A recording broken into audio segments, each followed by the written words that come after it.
Imagine this. It's a crisp Tuesday morning in Evergreen, California, the kind of day where the sun filters through the palm trees lining the parking lot of your local Fresh Mart supermarket.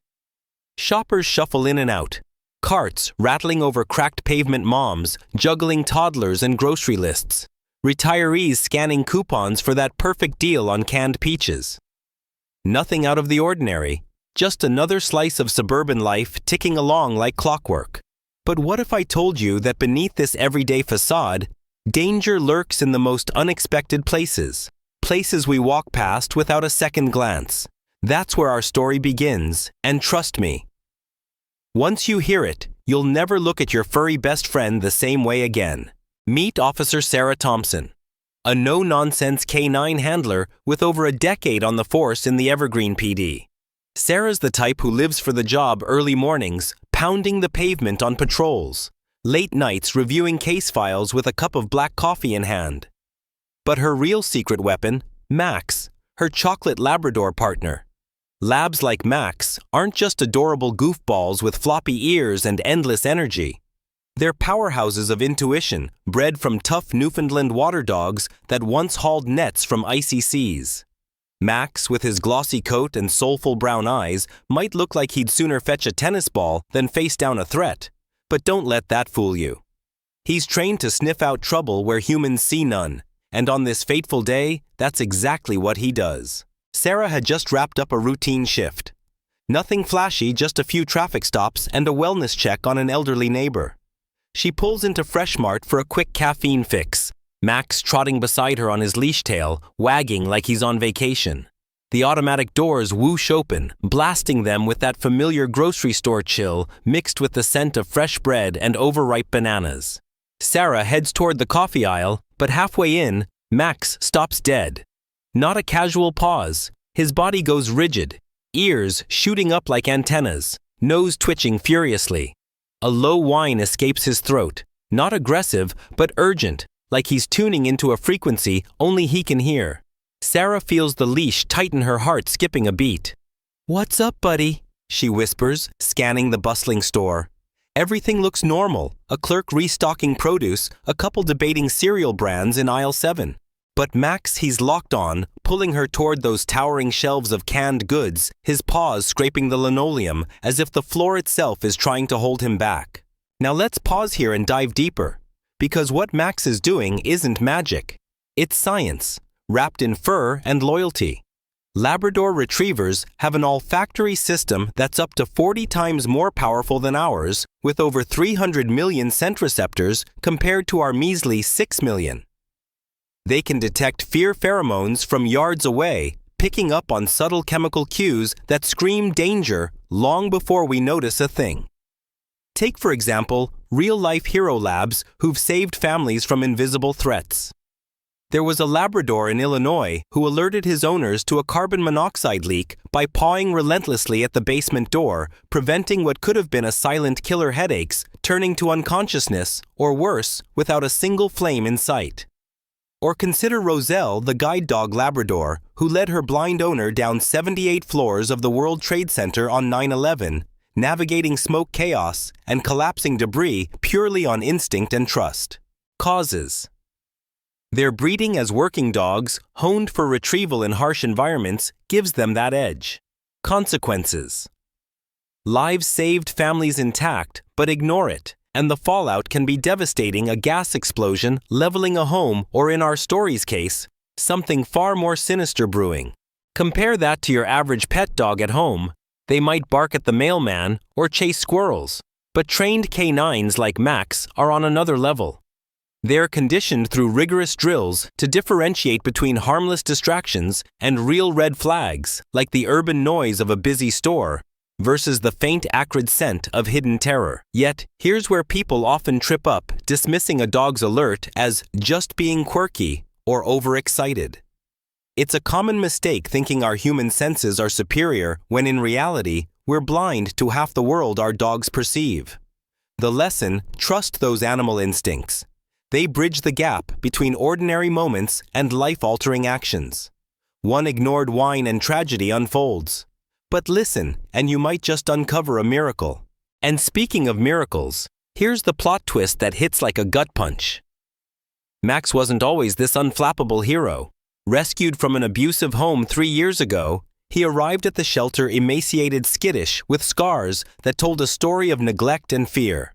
Sarah adopted him on a whim, seeing potential in those haunted eyes, but training him was no walk in the park, nights of patient coaxing, building trust, one treat at a time.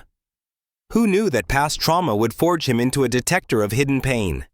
It's almost poetic, isn't it? A dog who once cowered from raised voices now stands as a beacon against unseen threats. As Sarah follows Max's insistent tug toward aisle 7, her hand instinctively hovering near her radio, she has no idea what's concealed behind those innocuous stacks of soup cans. A tiny hand, a whispered cry, or something that will unravel a web of darkness stretching far beyond this sleepy town. Stick around, because what happens next isn't just a rescue. It's a pursuit that exposes a predator's lair and tests the unbreakable bond between a woman and her dog. You won't believe how it unfolds. As Sarah Thompson follows Max's unwavering lead through the fluorescent-lit aisles of Fresh Mart in Evergreen, California, the air feels heavier, like the store itself is holding its breath. Max, the chocolate Labrador, with a nose sharper than a detective's hunch, moves with purpose, his paws silent but deliberate, pulling Sarah toward aisle 7, where shelves tower with neatly stacked cans of soup and beans. Shoppers pass by oblivious, their carts squeaking their chatter about dinner plans, drowning out the faint tremor in Max's low whine. Sarah's pulse quickens. She's been with Max long enough to know this isn't a game. His tail isn't wagging. His eyes are locked on a gap between the shelves where cans are slightly askew, as if someone tried too hard to make them look normal. And then she sees it. A tiny sneaker barely visible tucked behind a row of chicken noodle, a child's sneaker. Sarah's breath catches, and the world narrows to that one spot. Max doesn't bark. He doesn't need to. His body language screams urgency, his nose low, sniffing the air like he's reading a map no human can see. Sarah kneels, her hand steady on his harness, and whispers, "Good boy, stay." She edges closer, gently nudging a can aside, and there, in a cramped hollow between the shelves and the wall, is Lily Hayes, a 5-year-old girl with tangled blonde hair and wide, terrified eyes. Her wrists are bound with zip ties, her ankle tethered to a metal bracket with rough cord. She's clutching a tattered stuffed bunny, her lips trembling as she mouths, "Don't let him hear you." Sarah's heart lurches. This isn't a lost child. This is a kidnapping, and the clock is ticking. She radios for backup, her voice low but firm. Unit 12 requesting immediate tactical support at Fresh Mart aisle 7. Suspect on premises, child hostage confirmed. No sirens, keep it quiet. Max sits, ears twitching, his gaze never leaving the gap where Lily hides, as if he's guarding her soul itself. But here's where the story takes a pulse-pounding turn. Before Sarah can fully secure the scene, Max's head snaps toward the back of the store. His body drops low, muscles coiling like a spring. And in a flash, he's off-leash, slipping from Sarah's grip as he bolts toward the loading dock. Sarah curses under her breath. She knows what this means. The suspect is moving. She stays with Lily, whispering reassurances. "You're safe now, sweetheart. I'm here," while her radio crackles. K9 in pursuit. Male suspect, fleeing toward rear exit. Max, all 80 pounds of him, weaves through startled employees and stacks of pallets, his instincts honed from months of tracking drills. He corners the man Michael Donovan in the dim loading bay, lunging with a ferocious bark that echoes off concrete walls. Donovan, a lanky figure in a fake Fresh Mart vest, stumbles crashing into a metal shelf, his face bloodied from the fall. By the time backup arrives, Max has him pinned, teeth bared, but controlled, waiting for Sarah's command. Let's zoom out for a second to unpack why this moment is so electrifying and what it teaches us. Labradors like Max aren't just born heroes. They're sculpted through grueling training that mimics real-world chaos. Handlers like Sarah run drills where dogs track scents through crowded spaces, think airports or malls, learning to ignore distractions like spilled food or loud noises. In 2019, a Labrador K9 in Texas chased down a suspect who fled a bank robbery, covering half a mile in under 2 minutes, navigating traffic and crowds with laser focus. 'Cause training that pairs scent cues with rewards, wiring dogs to act decisively. Effect: a child like Lily is freed in minutes, not hours, preventing trauma from escalating into something unthinkable. Starvation injury. Or worse, a completed abduction. Compare this to cases where no K9 was involved in a 2020 kidnapping in Ohio. Police relied on human leads, delaying a rescue by days, leaving the victim with lasting PTSD. The mistake: underfunding K9 units or assuming technology like CCTV can replace a dog's nose. The lesson here is clear. When seconds count, a dog's instinct is faster than any machine. Now here's the jaw-dropping twist that'll keep you glued to your seat or your steering wheel if you're cruising through traffic. As officers cuff Donovan, Max sniffs at his jacket, pawing insistently at a pocket. Sarah reaches in and pulls out a burner phone. Its screen cracked, but still functional. Flipping it open, she finds a gallery of photos, not of landscapes or selfies, but of children. Dozens of them taken at playgrounds, school gates, and grocery stores like this one, each tagged with timestamps and locations stretching across 3 states. Donovan wasn't just a lone creep. He's part of something bigger, a network of predators hiding in plain sight. Sarah's stomach churns as she realizes Lily's rescue is just the tip of the iceberg. This discovery sets the stage for a deeper dive into the shadows. As Sarah kneels beside Lily, carefully cutting the ties from her wrists while Max nuzzles her trembling hand. The investigation is about to unravel a chilling web of clues. How did Donovan slip through the cracks of a sleepy town like Evergreen? And what does Max's uncanny ability to sense fear mean for the other children in those photos? Buckle up, because the next chapter takes us from the chaos of the rescue to the haunting revelations of a predator's world and the unbreakable bond that holds Lily together when words fail. You won't want to miss what Max uncovers next. With Michael Donovan in cuffs and Lily Hayes safely in the care of paramedics, the fluorescent glow of Freshmart's loading dock fades into the sterile white of Evergreen General Hospital's pediatric wing. Officer Sarah Thompson stands by Lily's bedside, her uniform rumpled from the chase, while Max, her chocolate Labrador, lies curled at the foot of the bed, his warm brown eyes fixed on the 5-year-old girl. Lily's tiny hand rests on his fur, her fingers tracing slow circles as if Max's steady breathing is the only thing tethering her to the world. Outside, the investigation into Donovan is exploding into something far darker than anyone expected: a web of aliases, storage units, and evidence pointing to a serial predator who'd been hunting children for years. But in this quiet hospital room, it's Max who anchors Lily, helping her find her voice again. This is where the story deepens, where the adrenaline of the rescue gives way to a haunting probe and an emotional bond that defies explanation, pulling you into a narrative that's as heart-wrenching as it is hopeful. The police precinct is a hive of activity as detectives tear through Donovan's life. His fake Freshmart vest was just the tip of the iceberg. In his car parked a block away, they find a duffel bag stuffed with zip ties, duct tape, and a notebook with coded entries, dates, times, and locations of small-town stores, schools, and parks across California, Nevada, and Arizona. A storage unit in nearby Redwood City yields worse surveillance photos of children, fake IDs, and a laptop with encrypted files. The FBI is called in, and forensic techs crack the laptop, revealing a chilling pattern. Donovan didn't just stumble upon Lily. He'd been watching her for weeks, posing as a delivery driver to blend into Evergreen's daily rhythm. His aliases, store clerk, janitor, vendor, let him slip through unnoticed, a ghost in plain sight. Sarah, reviewing the evidence in a dimly lit briefing room, feels her throat tighten as she sees a map with pins marking towns, one labeled Evergreen 2, 9 a.m. low camera coverage. That was yesterday, the day Max froze in aisle 7. Meanwhile, in the hospital, Lily's recovery is fragile but remarkable, and Max is at the heart of it. She hasn't spoken much since the rescue, just her name and Max in a whisper. But when he's near her, eyes soften and she starts to hum softly, a tune her mother later says is from a lullaby she loved as a toddler. Sarah watches as Lily sketches a picture of Max with crayons, giving him a superhero cape and a glowing nose, like he's part bloodhound, part guardian angel. It's not just a child's whimsy, it's a lifeline.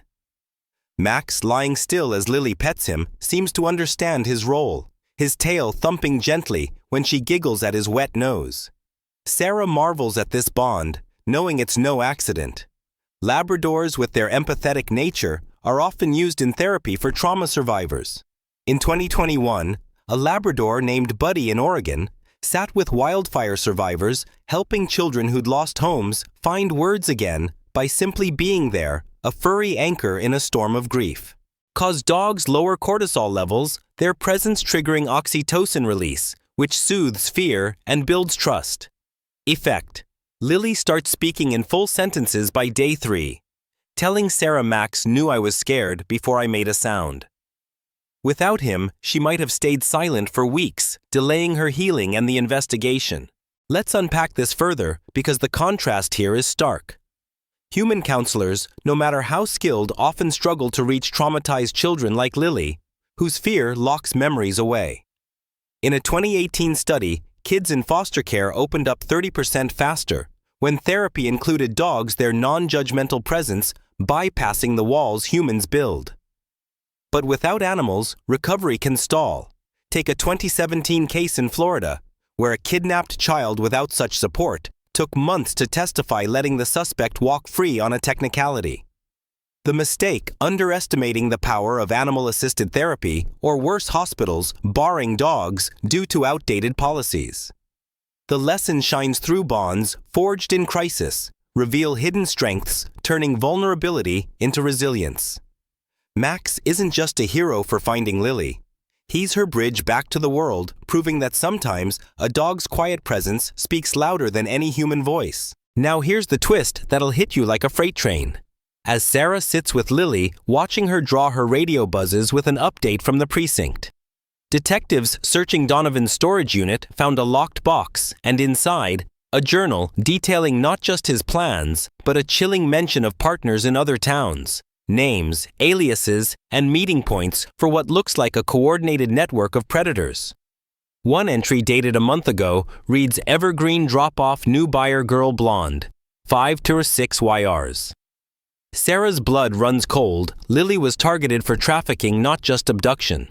This isn't a lone wolf. It's a syndicate, and Max's pursuit may have cracked open a case that could save dozens of kids. But the emotional weight doesn't lift. Back in the hospital, Lily's mother Rachel arrives, her face streaked with tears, but glowing with gratitude. She kneels beside Max, whispering, "You brought her back to me."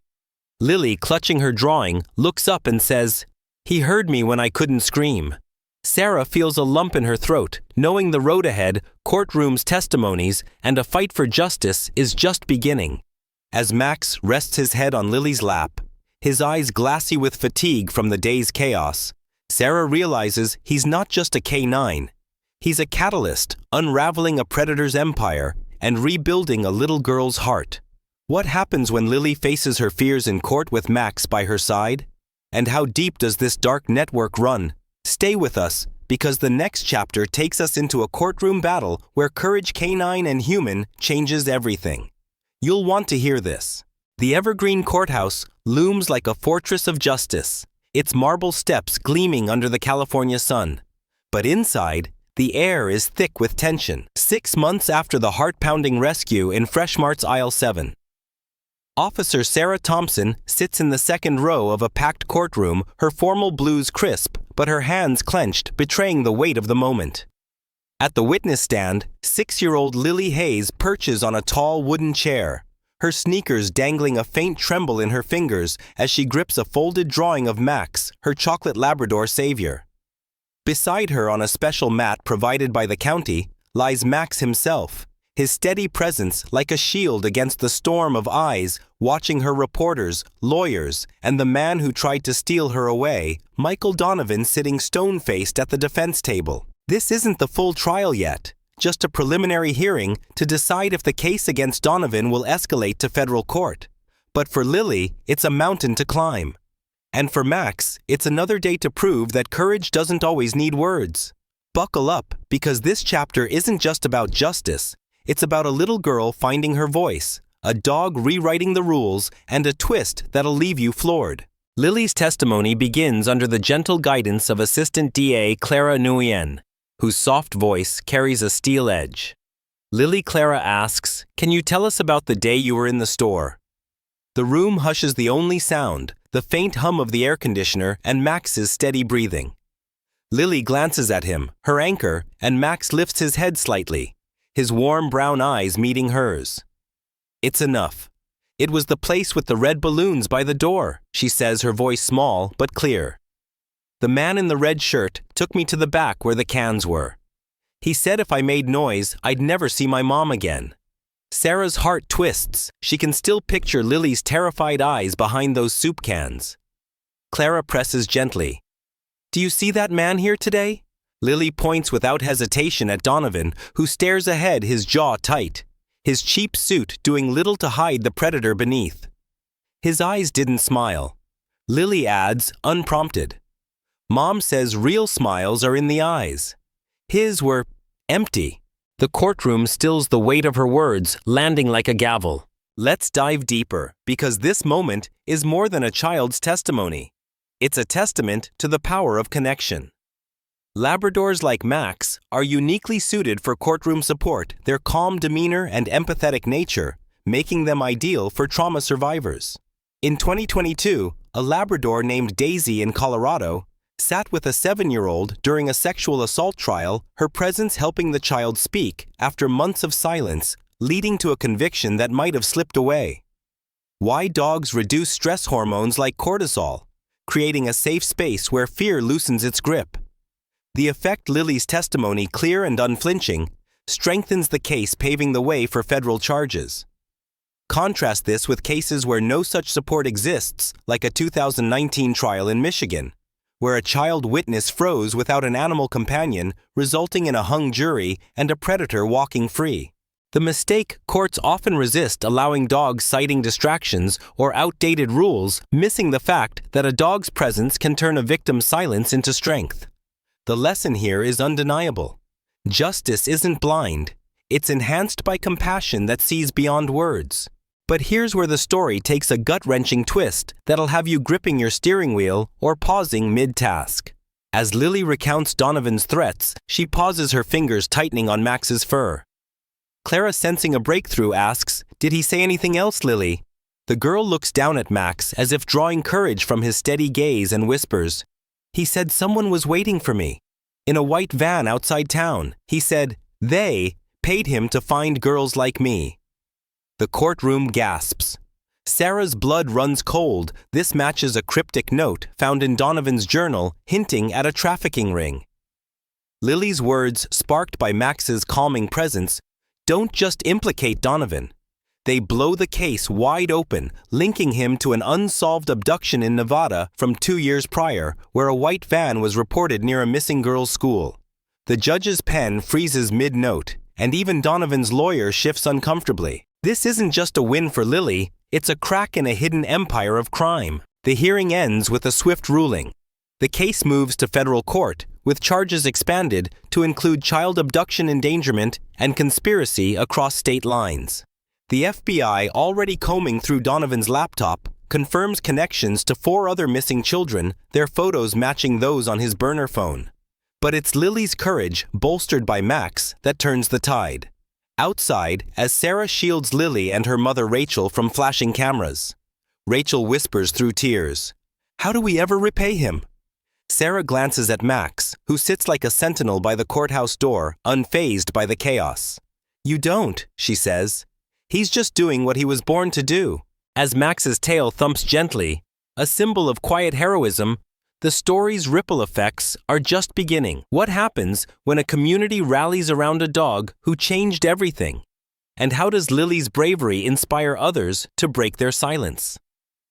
Stay with us, because the final chapter brings parades, unexpected letters, and a legacy that proves one. Labrador can spark a movement. You won't believe where this journey ends. The sun dips low over Evergreen, California, casting golden streaks across the town square, where laughter and music spill into the evening air. It's not a holiday or a festival. It's Max Appreciation Day, a celebration born from a unanimous city council vote to honor a chocolate Labrador who turned a routine grocery run into a life-saving mission. Banners in green and gold flutter from lampposts, kids clutch balloons shaped like paw prints, and a local band plays a lively tune near the courthouse steps. Officer Sarah Thompson stands near a wooden podium, her formal blues swapped for a casual jacket, feeling oddly out of place in the spotlight. Beside her, Max lounges in the grass, his new harness gleaming with hero, stitched in bold white letters, his tongue lolling out as if he's just here for the treats. But for the crowd, neighbors, families, and even strangers who drove hours to be here, Max is more than a dog. He's a symbol of hope, a reminder that courage can come with 4 paws and a wagging tail. This final chapter isn't just about a parade. It's about a legacy that ripples beyond Evergreen, a little girl's triumph, and a twist that'll leave you teary-eyed and inspired, perfect for those quiet moments before bed or a long drive home. The mayor, a wiry woman with a warm smile, steps to the mic, her voice carrying over the chatter. We've cheered for football champs and celebrated new libraries, but today we honor something rarer. Quiet bravery that asks for nothing in return. She nods toward Lily Hayes, as now 6, sitting in the front row on her mother Rachel's lap, clutching a handmade crown of daisies for Max. This little girl and her hero remind us that sometimes the smallest among us see what we miss. The crowd erupts, some cheering, others wiping tears. Sarah steps up next, her prepared speech forgotten. I thought I trained Max, she says, her voice catching, as she looks at him sprawled like a king, unbothered by the fuss. But he taught me to listen, to trust what can't be explained. He didn't just save Lily. He gave her back her voice, and that's given us all something to fight for. As she speaks, Lily hops down tiptoes to Max and drapes the flower crown around his neck. He endures it with a dramatic sigh, earning laughs, but his eyes stay soft locked on her like she's his whole world. Let's dive deeper, because this moment is bigger than a single town's gratitude. Labradors like Max have sparked movements before. Think of Luna, a lab in Virginia, who, after alerting to a missing toddler in 2020, inspired a statewide push for more canine therapy programs in schools. Why? Their empathy, rooted in centuries of working alongside humans, makes them uniquely able to connect where words fail.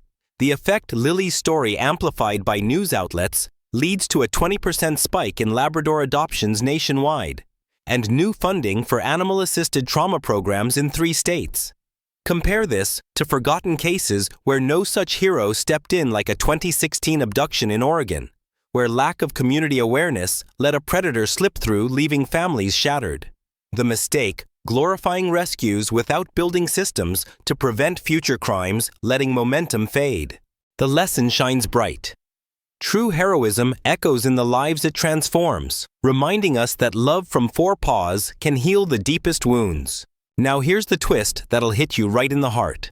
A week after the parade, Sarah finds a letter slipped under her precinct door. No postmark, just a simple envelope. Inside, in shaky handwriting, is a note from a teenager named Mia, a stranger from a neighboring town. I saw the news about Max and Lily, it reads. I was taken when I was 8. I never told anyone, because I thought no one would believe me. But seeing Lily speak in court with Max there, I told my dad last night. I'm scared, but I'm ready to talk. Sarah's eyes sting as she reads it, Max snoozing at her feet. That same day, a call comes from a therapy program in Colorado, asking Max to be an ambassador for kids like Mia, visiting schools and hospitals to bridge trauma and trust. Sarah pets his head, whispering, "Ready for a new job, big guy?" He yawns, stretching dramatically, but his tail thumps a yes in dog language. The ripple effects keep spreading. Lily, now thriving in 1st grade, joins an art club, her drawings of Max, sometimes with wings, sometimes guarding a castle, pinned proudly on school walls. Her story. The Dog Who Heard My Heart wins a local kids' writing contest, and when it's published in a parenting magazine, letters pour in from survivors' parents, even a senator pushing for canine funding. One afternoon, Sarah and Max visit Lily's school, where a shy boy tugs Sarah's sleeve and whispers, "I didn't tell anyone what happened to me, but if Lily could, maybe I can." Sarah kneels, letting him pet Max, and says nothing. The dog's warmth does the talking. Months later, Michael Donovan pleads guilty, facing life without parole. But the real victory is in the voices he couldn't silence, sparked by a dog who refused to walk past aisle 7. As Sarah drives home under an orange-streaked sky, Max's head out the window, ears flapping in the breeze. She feels a rare peace. Life goes on, new patrols, new cases. But nothing matches that day when Max's whine changed everything. She glances at him and says, "You ready for whatever's next, buddy?" He places a paw on the armrest, eyes scanning the horizon, always listening, always ready. And that's what heroes do. If Max and Lily's story moved, you don't let it end here. Subscribe to our channel for more true tales of animals who changed lives one bark, one bond at a time. Drop a comment below. Have you ever seen a dog sense something you couldn't? Your story could inspire someone else to listen closer.